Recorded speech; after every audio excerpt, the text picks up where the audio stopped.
Joining us now here on News Talk, Northern Virginia Congressman Jim Moran. Welcome back, Congressman. Good to see you. Always good to be with you, my friend. A busy day for you. Thanks for squeezing us in. It's great having you here. It's my pleasure. Let me jump right into the situation in Ukraine, if you don't mind my jumping headlong into it.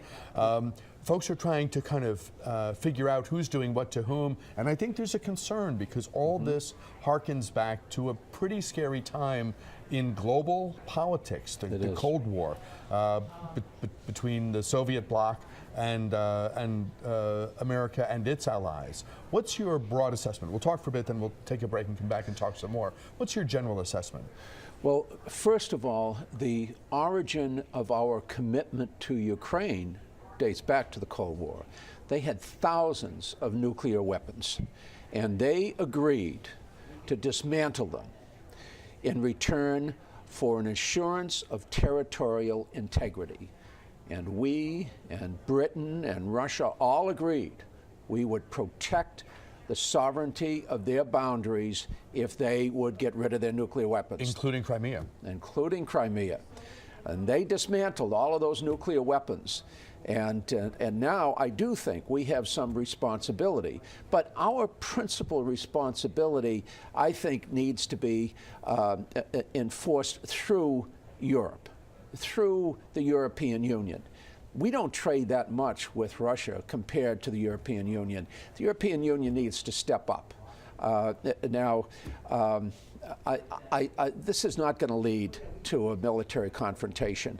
This is all about economics. If there is going to be any kind of military conflict, it's going to be cyber-oriented, is my guess, because the Russians are very good at that. But Putin is very well aware that he could jeopardize the stability of Russia's economy if he doesn't play this carefully. I don't mean to be flip about this, but what you just said assumes he's acting in a rational manner, and I think for some people, and we only know what we see on TV and what we read in the paper, you wonder, and particularly, I mean, Angela Merkel spoke to him the other day and made a comment that he's in another world, which sort of points you in a certain direction and sort of leaves you hanging as to what does she mean exactly? Is Putin approaching this in a rational way, do you think? Is he a rational actor in this?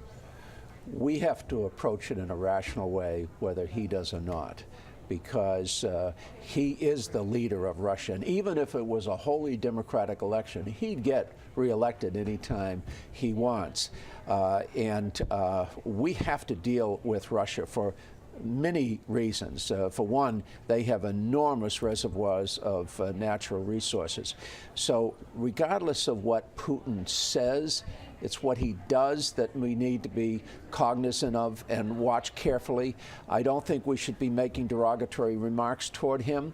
I do think that we should give him a way out of this, and that's what Secretary Kerry is working on. Lots more questions on this topic and others for Northern Virginia Congressman Jim Moran. We will take a break here, though. We'll come back with more of our conversation, eventually your phone calls after this.